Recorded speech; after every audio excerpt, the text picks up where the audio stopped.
Ladies and gentlemen, the President of the Republic of the Philippines, His Excellency President Ferdinand Romualdez Marcos Jr.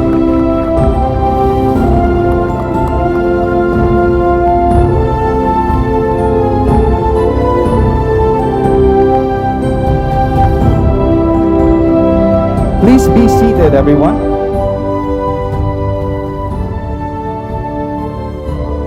Good morning, ladies and gentlemen. Welcome to the groundbreaking ceremony of the Contract Package 104 of the Metro Manila Subway Project. We are witnessing the lowering of the time capsule being led by His Excellency President Ferdinand Romualdez Marcos Jr., being assisted by Japanese Ambassador His Excellency Koshikawa Kazuhiko, the Secretary of the Department of Transportation, Secretary Jaime Bautista, Presidential Management Staff Secretary Maria Zenaida Angping,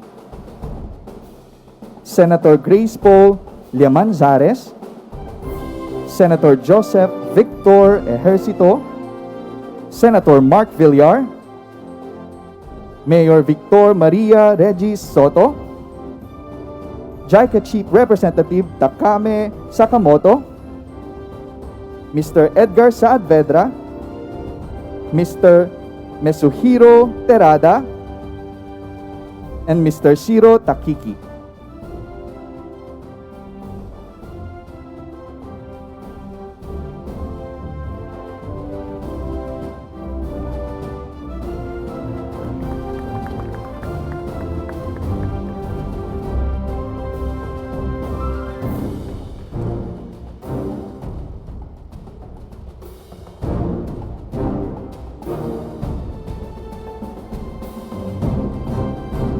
His Excellency is now holding the perspective plan of the soon-to-be Ortigas and Shaw Boulevard stations and a newspaper dated today.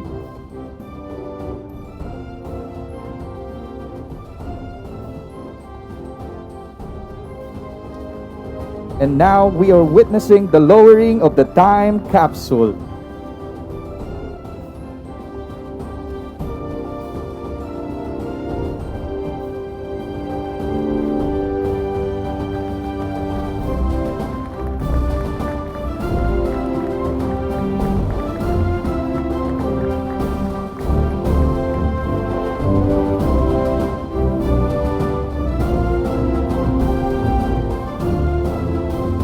Thank you, Mr. President.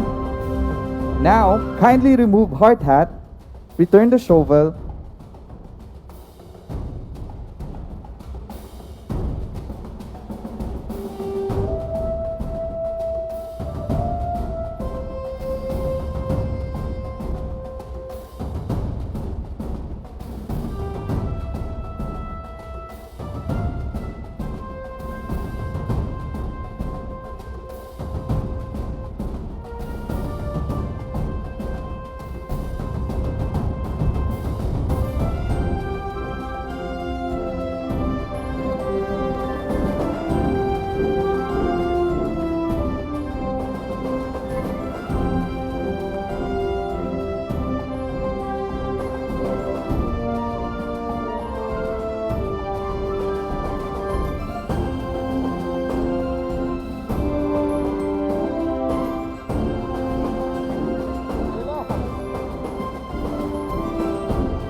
Thank you very much.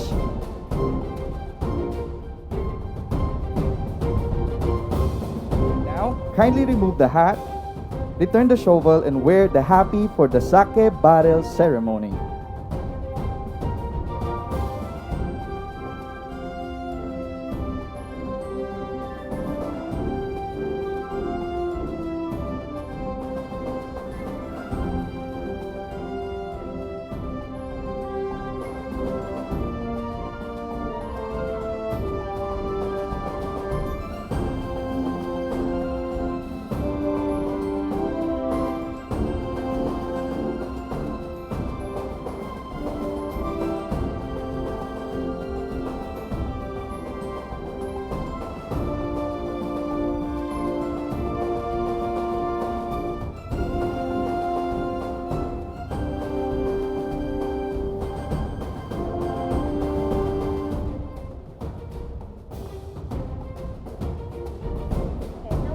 Now, ladies and gentlemen, we proceed to the main part of this event, the Sake Barrel Ceremony for the Contract Package 104 of the Metro Manila Subway Project. Kagami Biraki is a ceremony performed at celebratory events in which the lid of the sake barrel is broken open by a wooden mallet, and the sake is served to everyone present. Kagami refers to the lid of the sake barrel, and Biraki means to open. Let us now open the sake barrel in 3, 2, 1.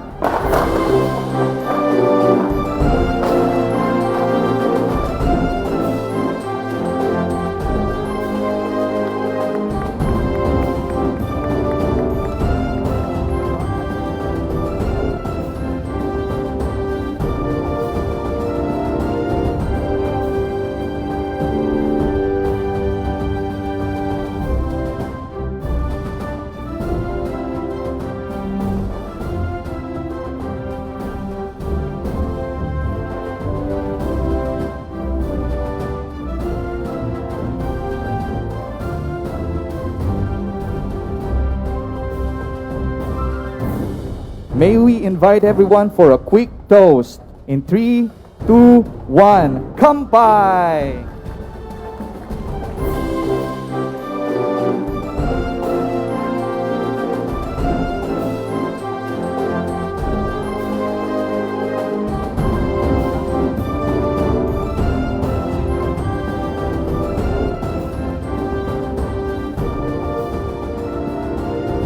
Ladies and gentlemen, the ceremony that we have witnessed represents an opening to harmony and good fortune for the Contract Package 104 of the Metro Manila Subway Project. Please celebrate with us and have a taste of the sake.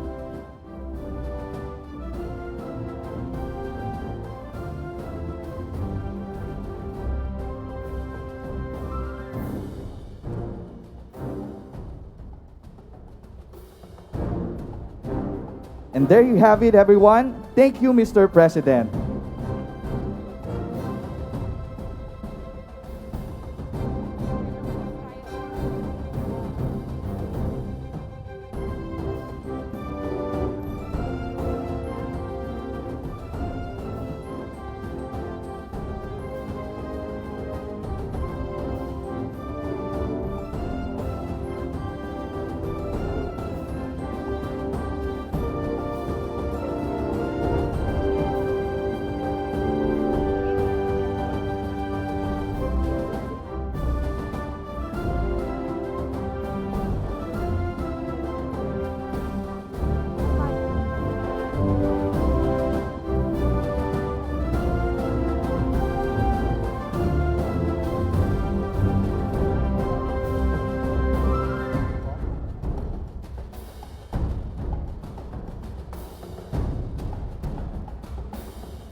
May we request His Excellency and his companions to proceed to the stage.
Good morning again, ladies and gentlemen.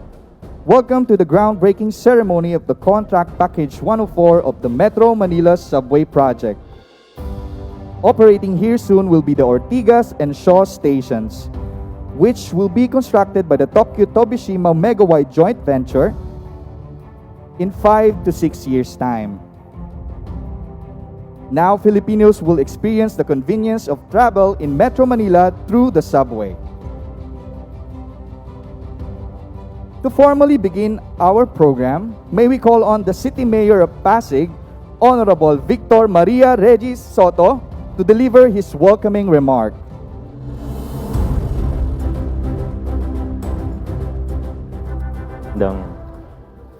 Magandang umaga po, His Excellency President Bongbong Marcos. Magandang umaga po sa inyo. To His Excellency Koshikawa Kazuhiko, to our Senators, Senator J.V. Ejercito, Senator Grace Poe, Senator Mark Villar,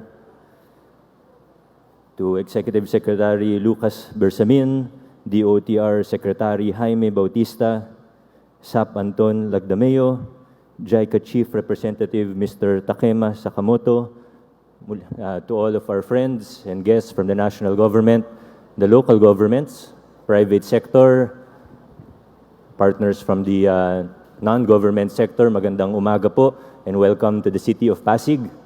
Kinagagalak ko pong maging bahagi at maging saksi ng groundbreaking ceremony na ito.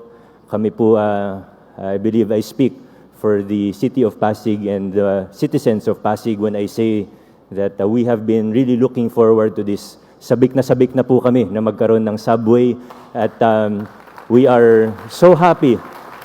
We are more than happy and excited na meron pong dalawang istasyon na nandito po sa lungsod ng Pasig, Ortigas North and Ortigas South. We look forward to the day that we will be able to walk to the subway station and ride a subway going to the airport, going to Commonwealth, to BGC, at marami pa pong iba. And we are confident that under this administration and under the leadership of President Marcos, that the construction of the subway will be very smooth.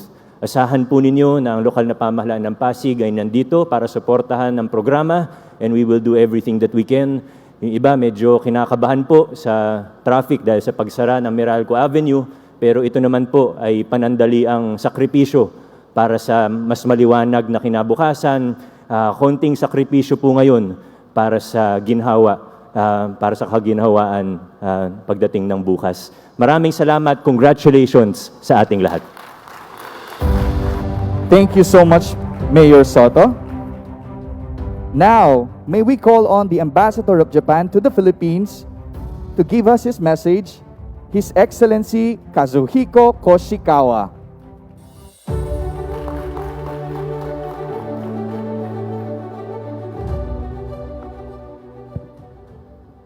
His Excellency President Ferdinando Marcos, Honorable Senators, Honorable Secretary Jaime Bautista, Honorable Mayor Victor Soto, distinguished guests, and ladies and gentlemen.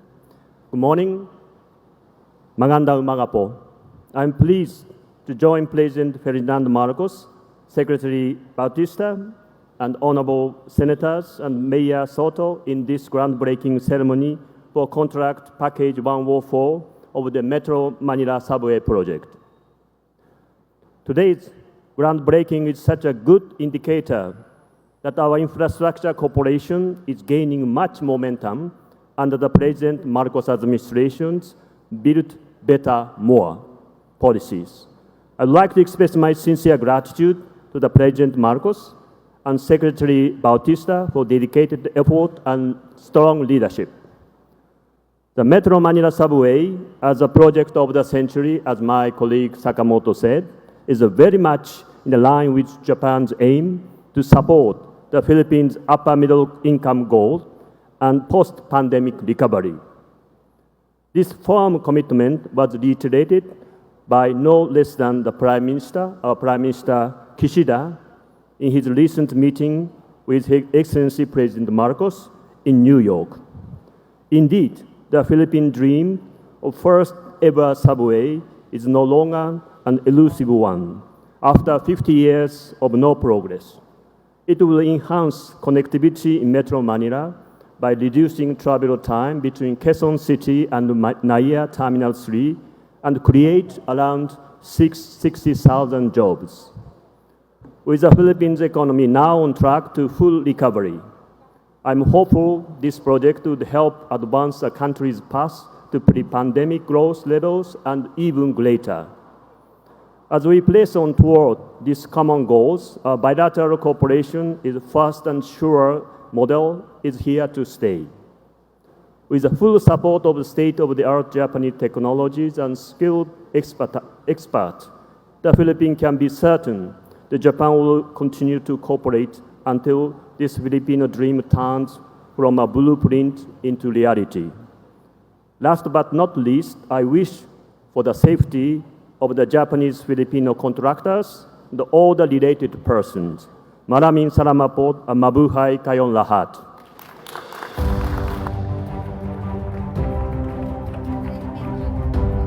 Thank you so much, His Excellency Koshikawa. And now, may we call on the Secretary of the Department of Transportation, Secretary Jaime Bautista, for the project briefing with audio-visual presentation and to introduce our guest of honor.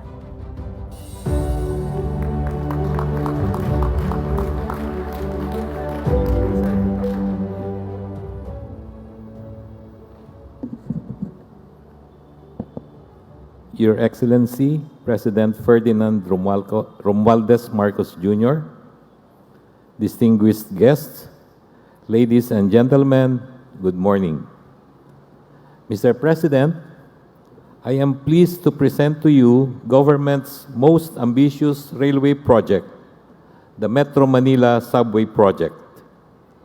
Today, we are breaking ground for the construction of two major subway stations, the Ortigas and Shaw Boulevard stations. This massive infrastructure project, being continued by this administration, will be the crown jewel of the Philippine mass transit system once operational. Allow me to breeze through the project's salient points. Metro Manila's first subway will be the first underground railway in the country. Entire length will be 33.1 kilometers with 17 stations. It can accommodate more than 519,000 passengers a day using 8-car train sets. Each train set can fit as many as 2,242 passengers. Passenger waiting time at the station will only be 5 minutes. The subway will be run from Valenzuela City to Bicutan. Travel time from Valenzuela to Bicutan will just be 45 minutes. A 30.37-hectare train depot will be built in Valenzuela. Construction is estimated to create more than 18,000 jobs. Total project cost is pegged at 488.47 billion pesos to be sourced through a loan from the Japan International Cooperation Agency. The whole subway will connect with different existing and planned railway network. It will interconnect at North Avenue with LRT-1, MRT-3, MRT-7, and the Grand Common Station. It will also connect with LRT-2 at Anonas Station. It will also interconnect with the North-South Commuter Rail, particularly at two Philippine National Railway stations at the Senate DepEd Station in Taguig and the FTI Station at Parañaque. We expect the subway to be operational by 2028. We are most grateful to the Japan International Cooperation Agency for their funding support to this and other projects of the Department of Transportation. We are proud to showcase this game-changing project to the President through the ceremonial groundbreaking of two subway stations. The subway will not only provide comfort and convenience, but also generate jobs. It will also be safe, affordable, and accessible. The Transportation Department is committed to pursue this project to its grand completion. Mr. President, we are running at full speed on this project. We owe it to the commuting public. At this point, may I invite everyone to watch an audiovisual presentation showing the highlights of the subway project that I just mentioned. Thank you and good morning.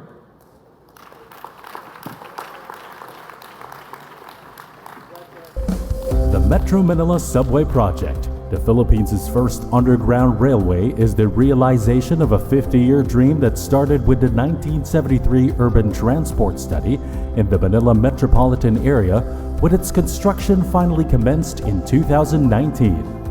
Financing has been secured from the government of Japan through the Japan International Cooperation Agency, or JICA, with the first two tranches of official development assistance loans amounting to 358 billion Japanese yen having been signed in March 2018 and February 2022.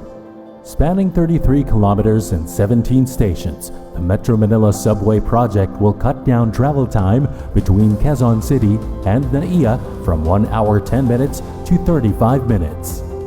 With a fleet of 38-car train set, it is expected to serve 519,000 passengers daily. The first subway will have its operational speed of 80 kilometers per hour and maximum speed of 120 kilometers per hour. Full speed ahead! The construction of Metro Manila Subway's first 4 stations, East Valenzuela, Quirino Highway, Tandang Sora, and North Avenue stations, as well as the 30-hectare depot at Valenzuela, continues with the 2 out of 19 tunnel boring machines already lowered, currently being assembled, and will be ready for launching by the end of this year. Contract packages for electromechanical systems and rolling stocks also have been signed, with a mock-up train already here in the Philippines and the first train set currently being manufactured in Japan. On September 2022, the civil works contract packages for the Quezon Avenue, East Avenue, Anonas, and Camp Aguinaldo stations have also been awarded, while the remaining civil contract packages for the stations in Taguig, Parañaque, and Pasay are expected to begin procurement before the end of the year. Now, following the contract signing last May 5, 2022, Tokyo Tobishima Megawai Joint Venture will commence the works of Contract Package 104 to construct Ortigas and Shaw Boulevard stations that will connect Camp Aguinaldo Station from Quezon City to Kalayaan Avenue Station in Taguig, targeted to be operational by 2028. This is the Metro Manila Subway Project. This is the future of the railway sector, and we shall continue, expand, and confidently build various infrastructure projects to provide safe, comfortable, reliable, and accessible transportation system to the Filipino people. The backbone of an economy is its infrastructure. We must keep the momentum and aspire to build better, more.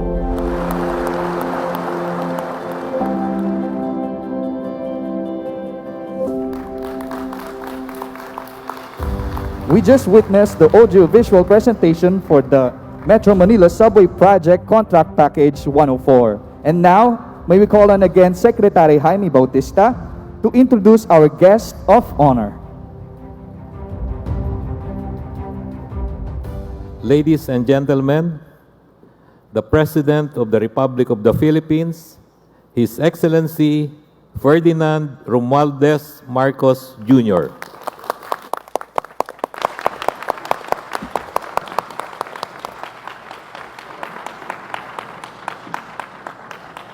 Thank you very much to Secretary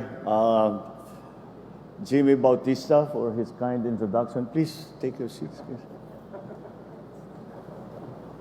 I'm only going to talk for an hour and a half, so okay. His Excellency, the Ambassador of Japan to the Philippines, Ambassador Kazuhiko Koshikawa,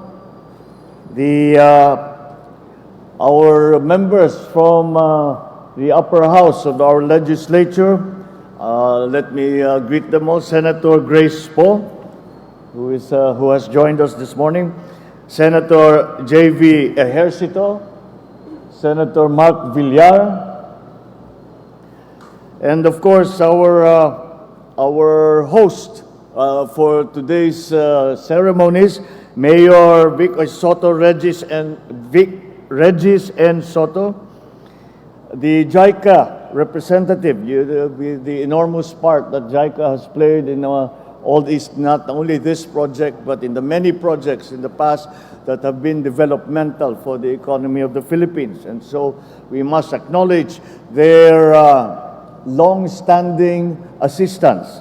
And representing them now, JICA now is JICA Chief Representative Takema Sakamoto. All my fellow workers in government, ladies and gentlemen, good morning. It is despite the fact that it is raining, it is still a very bright day today. Because today we welcome the brimming promises brought by our drive for innovation with the groundbreaking ceremony of the Metro Manila Subway Contract Package 104. As the Ortigas and Shaw Boulevard stations span through the business district of Pasig City, we look forward that this project will benefit the approximately 150,000 passengers a day by the year 2028. To everyone's knowledge, the CP-104 is part of the 33-kilometer Metro Manila Subway Project Phase 1, the first subway project in the Philippines. Once operational, the MMSP Phase 1 will reduce travel time between Quezon City and the Manila Airport from 1 hour and 30 minutes to 35 minutes. This foreign-assisted project is under Official Development Assistance Program, or ODA, and funded by the Japan International Cooperation Agency, or JICA. With this, of course, we also acknowledge Tokyo Construction Corporation Limited, Tobishimi Corporation, and Megawide Construction Corporation for embarking upon this joint venture for the Metro Manila Subway Package 104.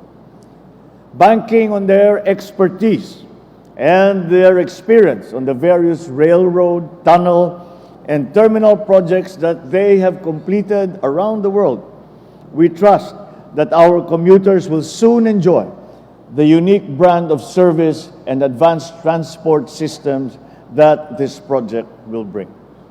Indeed, we are quite honored to have them work with us to make our transport operations more efficient, more modern, and more attuned to our daily life in 2022 and beyond. As we break the ground for this portion of our subway system, we fervently hope to soon enjoy the benefits that it brings to the general public, with accessible designated stations that can cater to a massive volume of passengers. We anticipate helping our people skip the long lines of traffic and even spare themselves from the perils of commuting.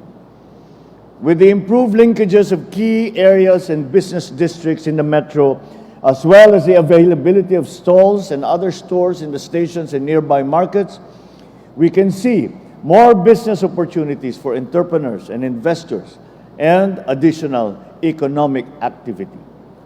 As our people gain more time by cutting long hours of travel, they can now engage in more worthwhile and productive endeavors, making time for greater self-improvement, or equally important, spending quality time with their families.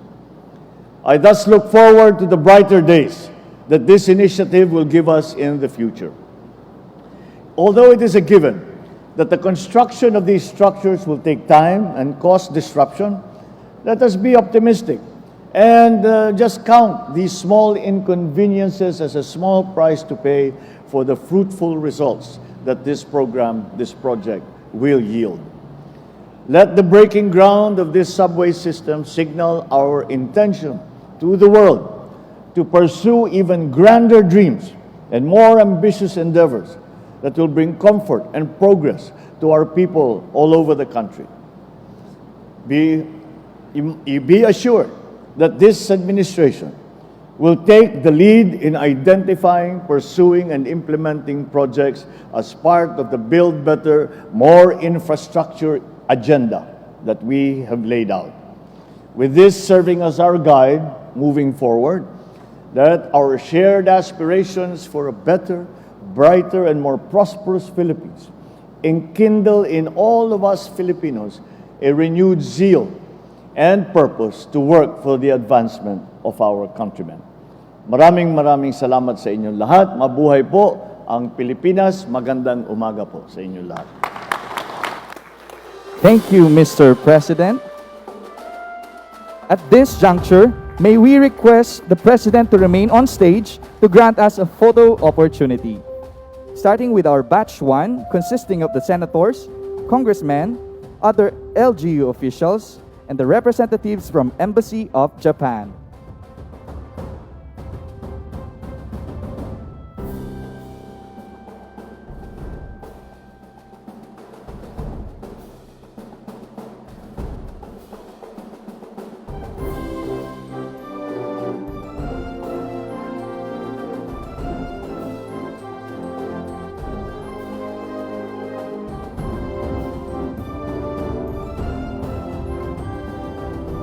For our second batch, the DOTR officials, please prepare now.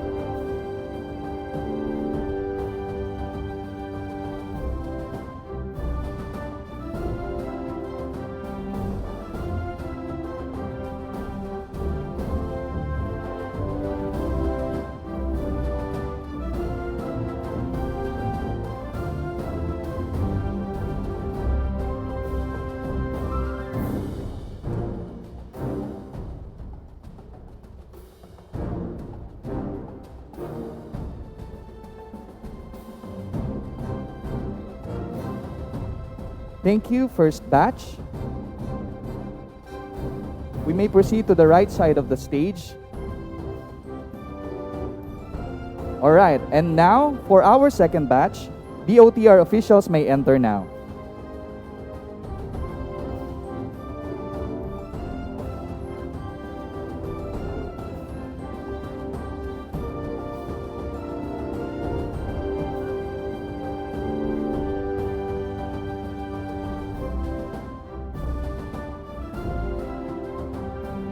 For our third batch, the stakeholders and contractors, please prepare now.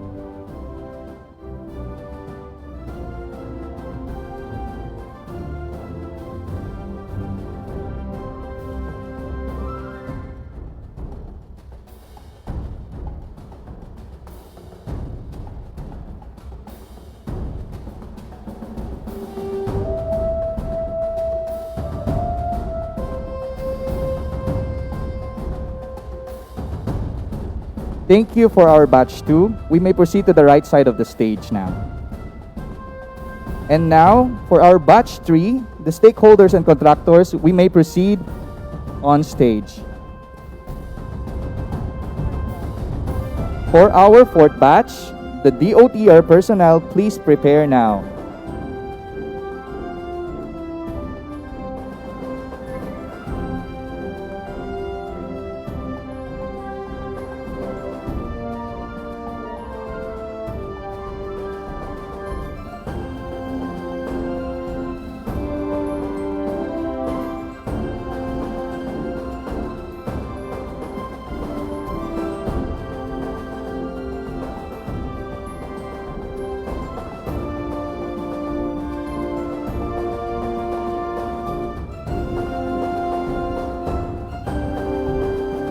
Thank you, stakeholders and contractors. We may now proceed on the right side of the stage. Now, DOTR personnel, our batch 4, proceed to the stage now.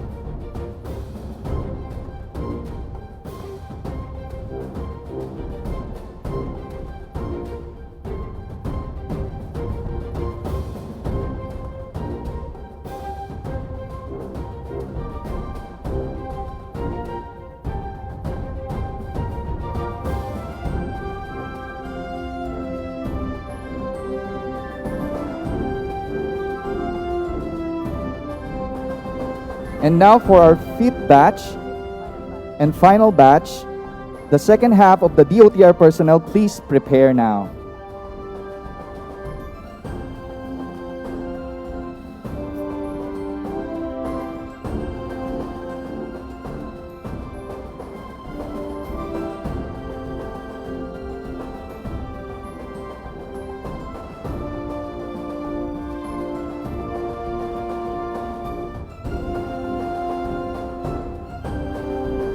Thank you so much, fourth batch. Now, the fifth batch may proceed on stage.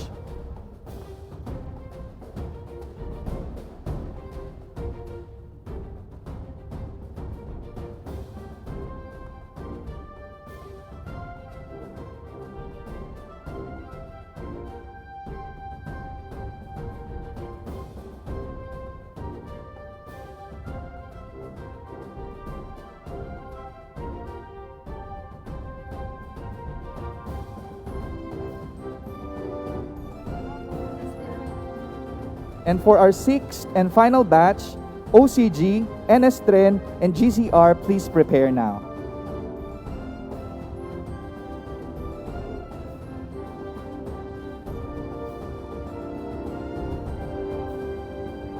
Thank you, fifth batch.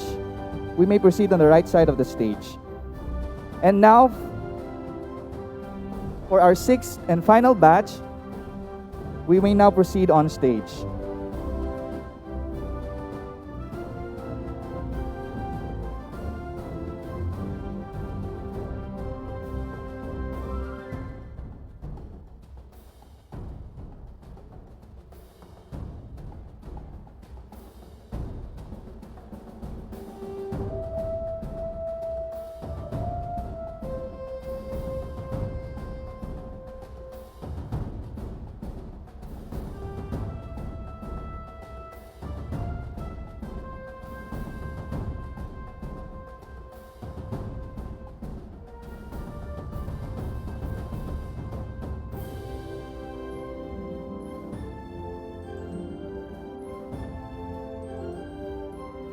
Thank you, sixth batch. We may now proceed to the left side of the stage. The left side of the stage. Thank you.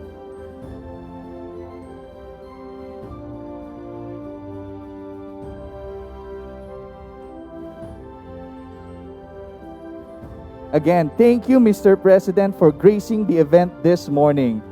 It is truly an honor. Ladies and gentlemen, that concludes our ceremony for today. Once again, on behalf of DOTR, thank you very much for your usual support and cooperation. And we look forward to engaging all of you in the next milestones of the Metro Manila Subway Project. Once again, ladies and gentlemen, President Ferdinand Romualdez Marcos Jr.